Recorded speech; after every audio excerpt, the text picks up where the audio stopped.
Bon après-midi tout le monde. Merci beaucoup d'être là.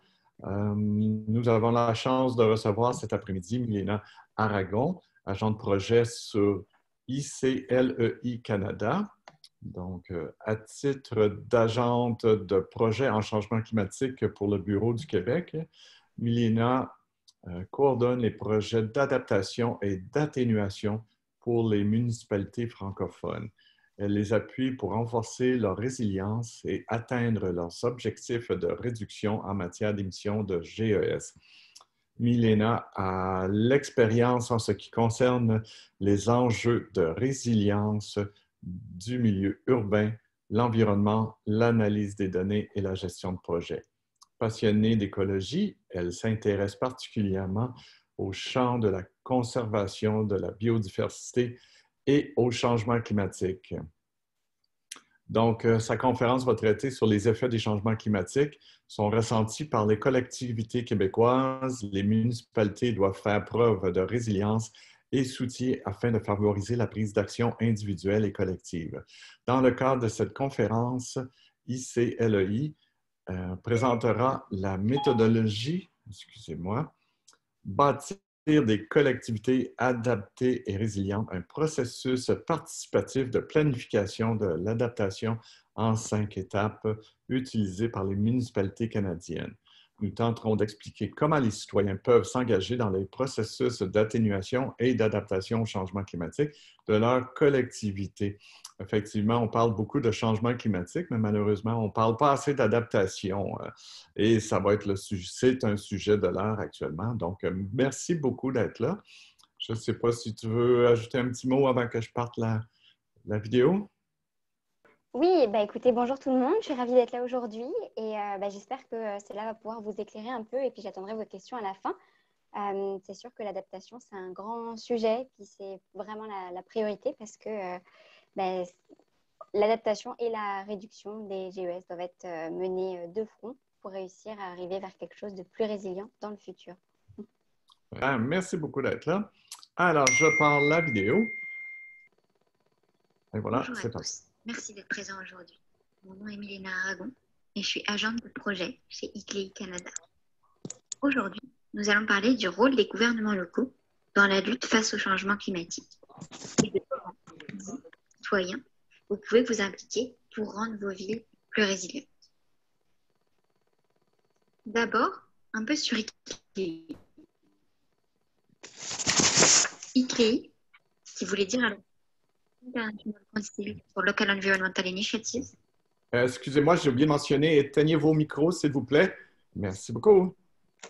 C'est une organisation internationale fondée en 1990 et basée à Bonn, en Allemagne. ICLEI, c'est une association regroupant plus de 1750 métropoles, villes et villages engagés en faveur du développement durable à travers 126 pays. Sa mission, c'est de soutenir et servir un mouvement international de gouvernements locaux qui, grâce à des actions conjointes et cumulées, améliorent le développement durable à l'échelle planétaire. ICLEI, c'est une association de gouvernements locaux qui défend les intérêts de ses membres auprès des gouvernements, des organisations et des forums internationaux.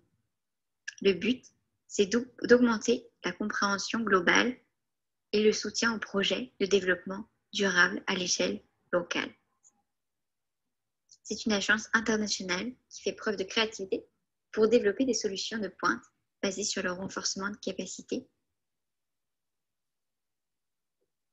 On voit que c'est un peu dispersé à travers le monde. Au Canada, il y a 2 bureaux. En fait, 3. Il y en a un grand bureau à Toronto, un petit bureau en Colombie-Britannique, puis il y a un bureau au Québec depuis quelques années. En fait, le bureau au Canada, donc à Toronto, existe depuis 25 ans, mais il est implanté au Québec seulement depuis 2 ans. ICLEI collabore avec plusieurs villes au Québec, notamment Rivière-du-Loup, Prévost, Laval, Baie-Saint-Paul, Candiac ou encore Beaconsfield, à travers le projet Ville Vitrine, fait en collaboration avec la FCM. Mais ICLEI a aussi travaillé plus récemment avec les villes de Gatineau, Repentigny, Montréal. En fait, comment ICLEI est arrivé au Québec? C'est pas un hasard. En 2018, le congrès mondial d'ICLEI était à Montréal. D'ailleurs, la mairesse, Valérie Plante, a été nommée Global Ambassador for Local Biodiversity. Et depuis, ICLEI a des locaux ici à Montréal et commence à travailler avec les villes québécoises. À l'international, l'organisation agit sur plusieurs domaines. Notamment, on a de l'expertise en économie circulaire, en développement de solutions basées sur la nature, en développement de technologies à faible émission à gaz à effet de serre. Mais ici au Canada, depuis 25 ans, ICLEI s'est vraiment spécialisé sur 2 gros aspects. Le premier, c'est la réduction des émissions de gaz à effet de serre.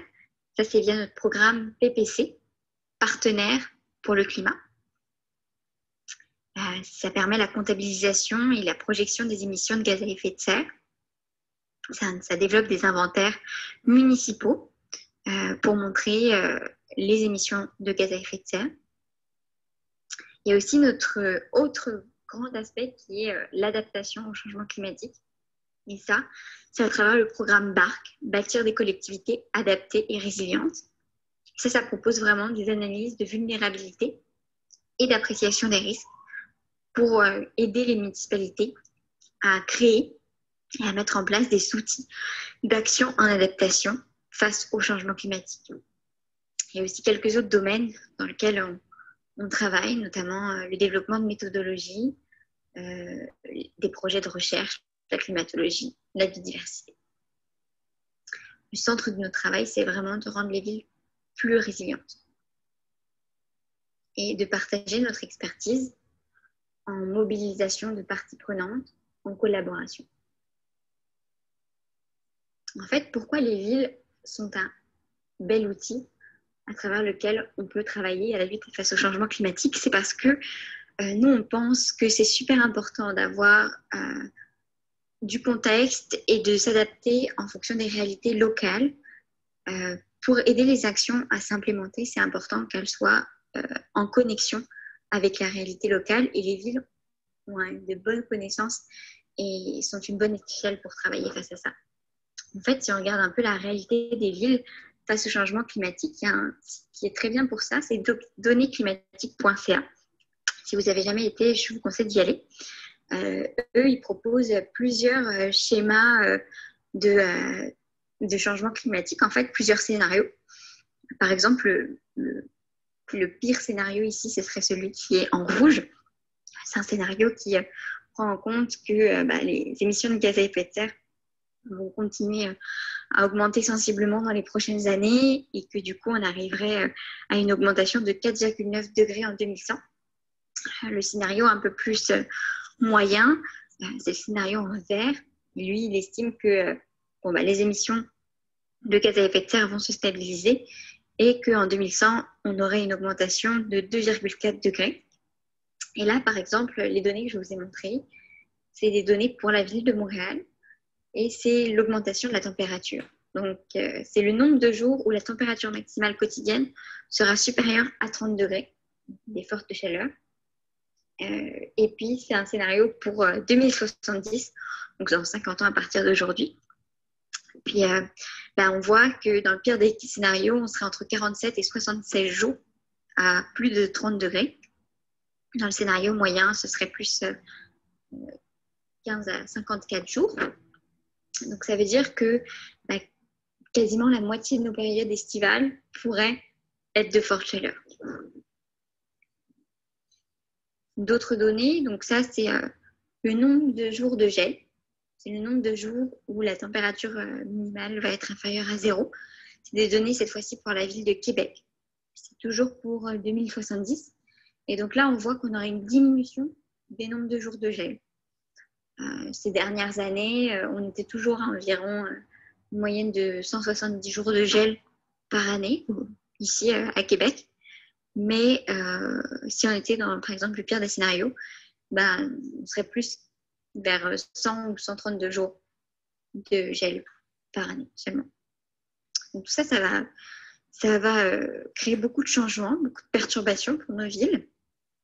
Et donc, ces changements de régime de température et de précipitation, ça veut dire plus d'événements extrêmes. Les événements extrêmes, ça peut être des grosses inondations, comme on l'a vécu à Montréal ces dernières années. Ça peut être peut-être cette carte que vous connaissez déjà, qui est la carte des îlots de chaleur urbains à Montréal. Les îlots de chaleur, c'est des endroits de la ville où la température est significativement plus élevée, entre 5 et 10 degrés de plus par rapport au reste. Donc, plus de forte chaleur, plus d'îlots de chaleur urbains à gérer. Ça peut être des changements dans le régime des feux de forêt.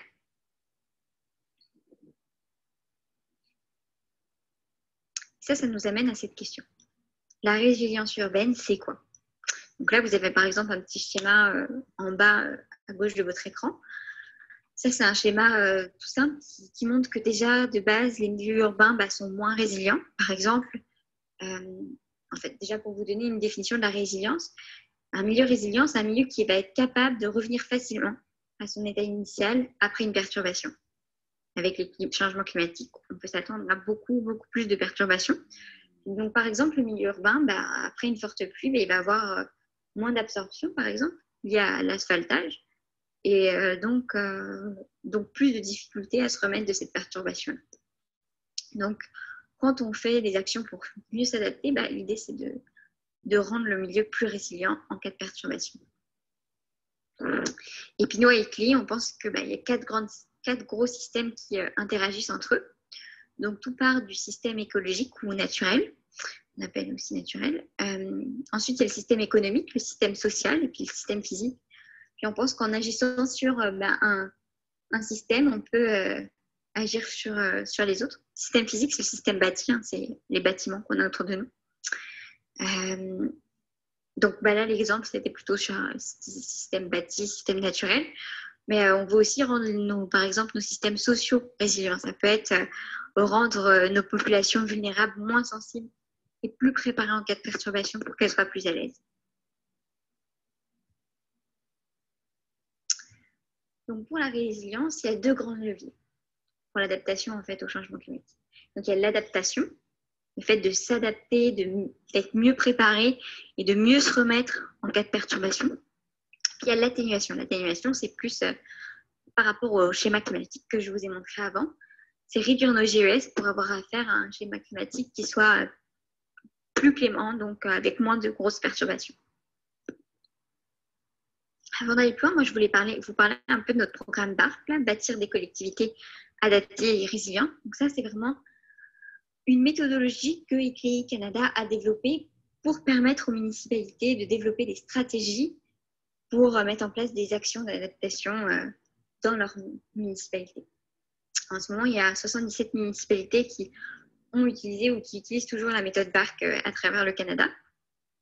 Et ça propose en fait le développement d'un plan vraiment participatif et inclusif d'adaptation au changement climatique.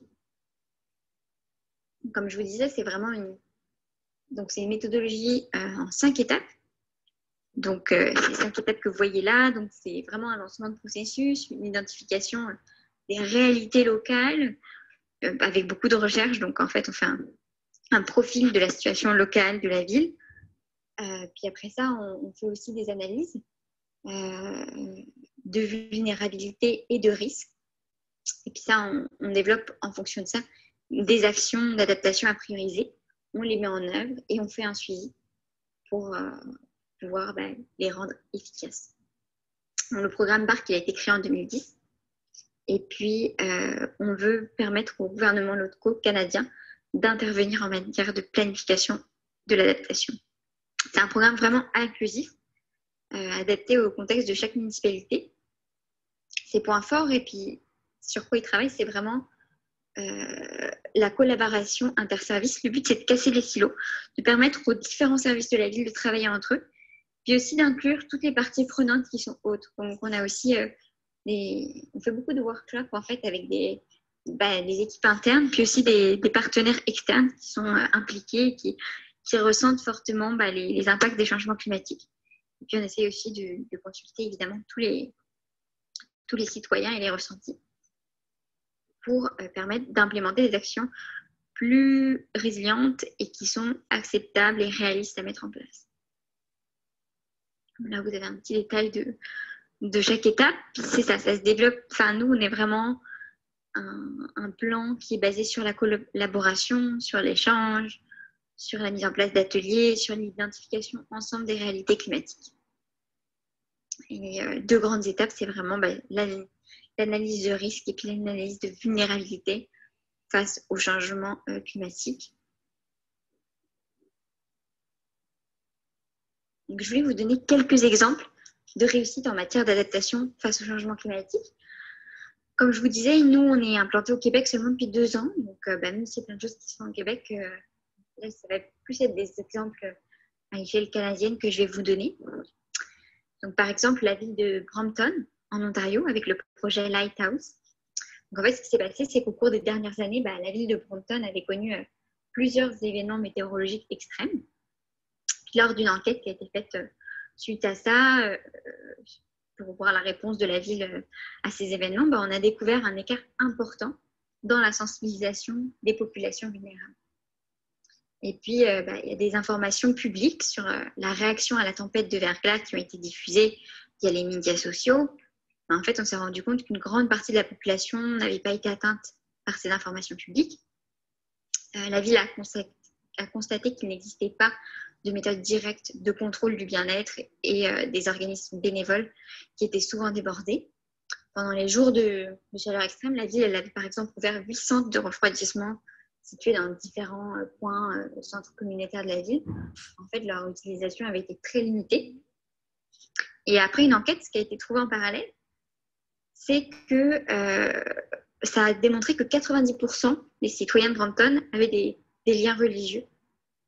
Les principaux groupes confessionnels, tous les principaux groupes confessionnels étaient représentés et utilisaient fréquemment 79 lieux de culte enregistrés dans la ville. Et donc l'idée, ça a été d'utiliser ces lieux de culte. La présence de communautés confessionnelles dans la ville de Brampton, ça a mis en lumière une nouvelle méthode de partage de l'information, auquel on n'avait pas pensé du tout avant. Donc l'idée, c'est de relayer grâce à ça l'information aux communautés vulnérables. Donc, dans cette prise de conscience, le projet Lighthouse a commencé. Donc, tous les lieux de culte ont pu participer à seule condition qu'ils acceptent d'agir dans leur centre religieux comme des centres d'urgence pour aider les populations vulnérables de tous les groupes religieux, pas seulement de leur propre groupe. L'idée, c'était vraiment d'offrir un service à la population. Et donc, le département de gestion des urgences de la ville a dispensé des formations sur l'atténuation et la préparation aux situations d'urgence, donc à travers ces différents centres religieux. Là, c'était dans les années 2017-2018. Et puis, ils ont offert aussi des formations sur l'adaptation au changement climatique. L'innovation, c'était des partenaires, des nouveaux partenariats d'alliés non traditionnels avec des organisations professionnelles ont été vraiment réalisées. Puis ces organisations professionnelles, elles ont servi vraiment de point de repère pour ces populations vulnérables.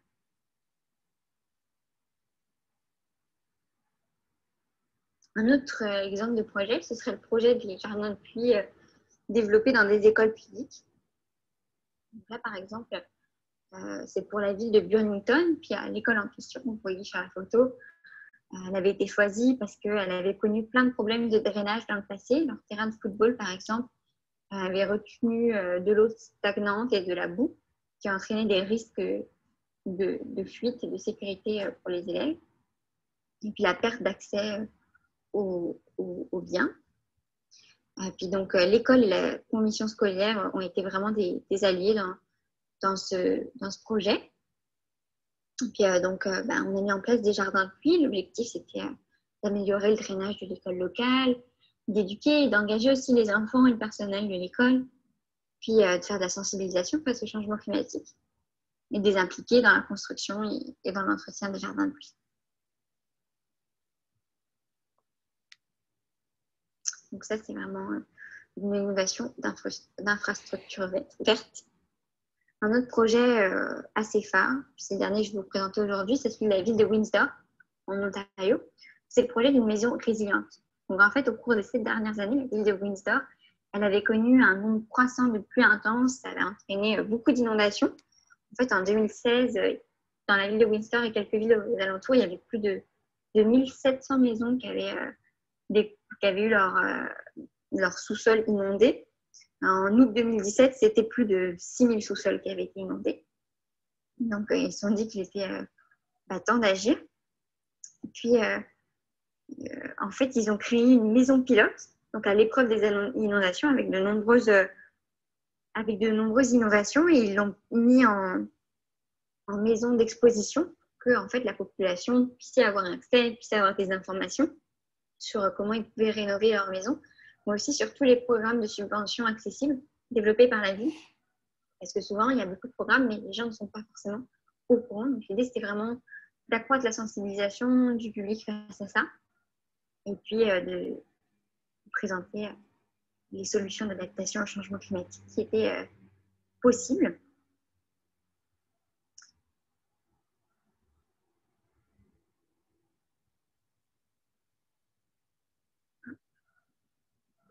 Donc, notre travail, c'est aussi en fait une collaboration. Notamment, on collabore beaucoup avec Uranus pour la réalisation de portraits climatiques pour les villes. On collabore aussi beaucoup avec la Fédération canadienne des municipalités. Avec eux, on élabore de nombreux rapports et outils pour les municipalités. Et puis, on crée aussi des indicateurs de résilience. Les indicateurs, c'est vraiment, c'est comme un cadran. D'où le petit schéma. C'est comme un cadran qui va nous permettre d'évaluer la situation et de savoir où on en est avec nos actions. Est-ce qu'elles portent leurs fruits? Parce que c'est ça, il faut évaluer nos actions d'adaptation. Donc, quelques indicateurs comme ça peut être par exemple le temps de réponse des services d'urgence contre un sinistre et puis leur efficacité. Ça peut être le nombre de kilomètres carrés de la ville qui a subi des inondations. Ça peut être l'étendue de nos îlots de chaleur, comme la carte que je vous ai montrée tout à l'heure. Ça peut être le nombre de jours où la ville se retrouve en pénurie d'eau potable. Ça peut être l'envahissement par des espèces envahissantes à cause des changements climatiques et donc le nombre d'arbres abattus à cause de la grille du frêne, une espèce envahissante bien connue ici à Montréal. Donc, nos défis, c'est quoi? Nos défis, c'est par exemple la participation des citoyens. Malheureusement, encore aujourd'hui, on a des problèmes à réussir à relier chaque segment de la population. C'est super important de réussir à sensibiliser le public face aux enjeux des changements climatiques et aussi tous les outils qu'ils ont pour pouvoir y faire face. L'autre enjeu, c'est vraiment l'implémentation des actions d'adaptation et de réduction. C'est pour ça que nous, on est vraiment dans un système collaboratif. Particulièrement, on veut pouvoir rejoindre les populations vulnérables qui sont les premières touchées et qui sont encore pas suffisamment outillées pour faire face à toutes ces perturbations. C'est important aussi de valoriser le partage d'idées, de prendre en compte les réalités de chacun. L'implémentation, elle peut être difficile pour plusieurs raisons. Pour des enjeux d'acceptabilité sociale, pour la mise en place de réglementation, pour des enjeux de financement. Ensuite, ce qui est difficile, en fait, beaucoup, c'est l'impact, le suivi des impacts de nos actions. Donc ça, c'est les indicateurs. Puis, ça passe par des enjeux de disponibilité de données. Est-ce que c'est pris de façon régulière? Est-ce que c'est pris sur le long terme? Est-ce que c'est accessible pour qu'on puisse vraiment savoir où on en est? Agir en tant que citoyen. Qu'est-ce qui est possible de faire en tant que citoyen? Je pense que dans un premier temps, c'est vraiment s'informer sur comment communiquer avec sa ville. Il y a plusieurs villes qui ont chacune leur façon de communiquer. Il y en a qui font des discussions sur les médias sociaux, qui posent des questions, qui viennent prendre le pouls de leur population. Mais quoi qu'il en soit, pour les villes, c'est super important pour eux de savoir où en sont leurs villes, où en sont leurs citoyens.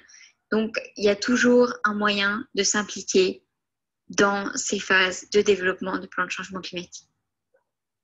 C'est super important de voir s'il y a des consultations publiques. Et puis, voilà, les villes, elles n'ont pas le choix que de consulter leurs citoyens pour maximiser l'acceptabilité sociale de leur projet. Après, il y a aussi tous les multiples petits projets près de chez vous. Par exemple, y a plein de petits projets sur quoi on peut s'impliquer pour améliorer l'adaptation au changement climatique. Par exemple, ici à Montréal, il y a le projet ILO qui propose la diminution des îlots de chaleur à plusieurs endroits sur l'île de Montréal. Il y a plein d'actions simples. Par exemple, en ce moment, ils ont une action de verdissement des arrêts d'autobus. Le but, c'est de se réapproprier, que les citoyens puissent se réapproprier leur milieu de vie. Ça encourage l'utilisation des transports collectifs, puis ça encourage du verdissement, le fait de peut-être augmenter la souveraineté alimentaire des populations vulnérables. En fait, l'adaptation au changement climatique, c'est plein de petites actions. Il ne faut pas hésiter à se mettre au courant de ça.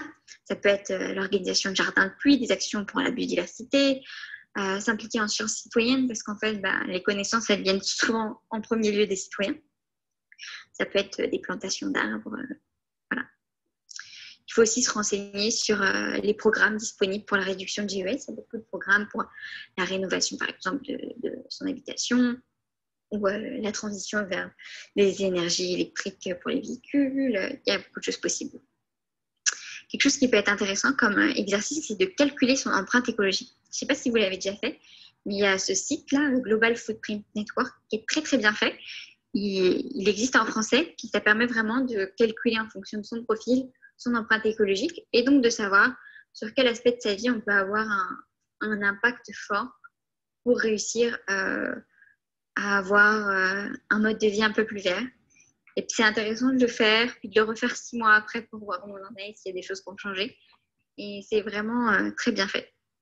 Puis la dernière chose, c'est évidemment d'en parler entre nous, parce que comme je disais un peu plus tôt, la sensibilisation est extrêmement importante. Et donc, des fois, juste pouvoir en discuter avec son voisin, c'est déjà faire un pas. Et puis agir, c'est aussi s'informer. Alors, nous, on a par exemple un forum, donc je vous invite à y venir si ça vous intéresse. C'est les forums des villes viables en 2020, donc c'est début décembre. Et puis, si vous travaillez dans le domaine de l'environnement, du développement durable, de la résilience, ou même simplement que ces sujets vous intéressent, vous êtes vraiment les bienvenus. C'est un forum virtuel cette année. Et puis, les inscriptions sont gratuites. Et pour la première fois, c'est un forum qui va être complètement bilingue, puisqu'il y a un service de traduction instantanée. Puis le but de ce forum, c'est vraiment d'offrir une plateforme pour le partage de l'expertise canadienne et québécoise en environnement. Et donc, le programme est disponible en ligne. N'hésitez pas à aller le consulter, mais voilà, si ça vous intéresse. Puis voilà, je voulais vraiment vous remercier d'avoir assisté aujourd'hui à la présentation. Merci au COSFER, puis ça va me faire plaisir de répondre à vos questions. Merci. Alors, rebonjour. Alors, à date, je n'ai pas de questions. J'ai trouvé ça super intéressant. C'est sûr que ça s'adresse aux villes, mais en même temps, nous autres aussi, en tant que citoyens, on peut apporter des gestes, puis déjà de s'informer, c'est déjà une chose très importante. Je vais juste aller vérifier sur Facebook, voir s'il y a quelqu'un qui a posé des questions aussi, parce qu'on la diffuse live aussi. Puis je voulais rappeler aussi aux gens que la plateforme du site va être en ligne jusqu'au 23 décembre. Donc, vous pourrez repartager la vidéo ou aller revoir d'autres vidéos, aller voir les kiosques, etc. Donc, je vous invite grandement à revenir nous voir. Donc, écoute, je pense que c'était vraiment clair, ta présentation. Bravo. Puis, tu disais que ça fait 2 ans que vous avez un bureau à Montréal, c'est ça? Oui, c'est ça. Ça a vraiment ouvert à l'occasion du Forum mondial d'ICLEI qui avait lieu à Montréal. Puis, comme la mairesse avait été nommée ambassadeur mondial, ils se sont dit que ce serait très intéressant qu'on vienne travailler au sein de leur bureau. Donc, on est au niveau du bureau de la transition écologique Oui. dans les bureaux de la ville de Montréal. Puis, c'est ça, on essaye de se co-influencer et de s'entraider, même si on ne travaille pas toujours directement avec eux. C'est très intéressant. Avec Sydney Ribault. Exactement, avec Sydney Ribault, qui a son bureau à même pas 5 mètres du mien. Ben, tu le salueras de ma part. Ça fait longtemps que je l'ai vu, Et malheureusement. ben, je vous dirais que moi, c'est pareil, puisque depuis le Covid, malheureusement, enfin, malheureusement ou heureusement, hein, bien sûr, on Non. va plus du tout, on va plus du tout au bureau. Le bureau de la transition écologique, c'est depuis la maison. OK, Donc, bon. ça risque d'être un bout avant que ça se reproduise. Je viens d'avoir une question. Avez-vous des programmes spécifiques en agriculture urbaine? En agriculture urbaine. Alors ça, c'est vraiment plus spécifique à chaque ville. Il y a des villes qui décident de développer des programmes d'agriculture urbaine, puis on les soutient pour ça, on leur apporte notre expertise, puis on essaye de vraiment avoir des communications avec les citoyens qui décident de créer ces programmes-là. Souvent, c'est quand même une volonté citoyenne. Les programmes d'agriculture urbaine, ça repart beaucoup avec les écoquartiers ou ce genre d'initiatives. Nous, directement, non, on va plutôt chercher de l'expertise chez des personnes spécialisées en agriculture urbaine. Je pense par exemple à OLAB à Montréal qui sont très bons là-dedans. Mais nous, oui, évidemment, ça peut faire partie des actions en adaptation, notamment avec plutôt des jardins de pluie ou faire de la biorétention via l'agriculture urbaine. Mais non, on n'a pas de programme ou de formation directement disponible pour ça. OK. Bien, écoute, la question venait de Laurent Lemay du ROC, donc je ne suis pas gêné de le dire. Le ROC, c'est le rassemblement, le regroupement, je ne me souviens plus du mot, là, il y a tellement d'anacronymes, d'agriculture urbaine de la Ville de Québec. Donc, on les salue, qui ont un kiosque aussi Oui. de notre événement. Puis, on a parlé beaucoup de poules aussi cette semaine. Il y avait beaucoup de conférences sur le sujet et je pense que c'est un sujet de l'heure. Donc, ben, bravo aux gens du ROC de pousser sur ces beaux dossiers-là. Donc, bien, écoutez, s'il n'y a pas d'autres questions, Réseau d'agriculture urbaine, merci Laurent, il vient de me répondre. Donc, alors, merci beaucoup, Milena, c'était vraiment inspirant. Ton colloque déjà, c'est quand tu disais les dates, là? Nous, c'est du 30 novembre au 2 décembre. Donc, c'est la première semaine de décembre. Puis, c'est ça, c'est vraiment un accès gratuit. Ben, la vraie nouveauté, c'est qu'avant, c'était un forum. Enfin, c'est un forum qui existe depuis plusieurs années, là, je pense 5 ou 6 ans minimum. Puis, avant, c'était vraiment très, très majoritairement un forum anglophone. Puis là, comme on a la traduction instantanée, ben, on a beaucoup d'espoir que ça va amener vraiment une bonne dynamique pour faire des échanges plus pertinents et plus intéressants à l'échelle canadienne. Donc, voilà. N'hésitez pas. C'est vrai que c'est quand même un forum qui s'adresse un peu plus aux gens spécialisés dans le milieu, mais n'importe qui est le bienvenu, bien sûr. Parfait. Tu répètes le nom du forum? Oui, c'est le forum Ville Viable. OK. Ben, un gros merci de ta belle collaboration. Je dis à tout le monde, allez jouer dehors maintenant. Il fait tellement beau. C'est pas Exactement. normal. C'est des températures de 20 degrés en novembre. Moi, j'ai jamais vu Oui, ça de ma c'est vie, là. inquiétant. Oui, très inquiétant. Écoute, j'ai encore des fleurs dehors, là. C'est incroyable. Donc, un gros merci de ta belle collaboration. Puis espérons qu'on va pouvoir remédier à tous ces problèmes-là parce que ça va coûter cher aux villes et aux résidents, etc., au gouvernement aussi. Mais heureusement, comme je dis toujours, les villes, c'est eux qui s'impliquent beaucoup plus au niveau de la réduction des gaz à effet de serre comparativement au gouvernement supérieur. Donc, bravo aux villes. Merci à toi. Merci beaucoup. Merci de m'avoir reçu. Bonne journée. Bonne fin de journée à tous. Au revoir. Bye bye.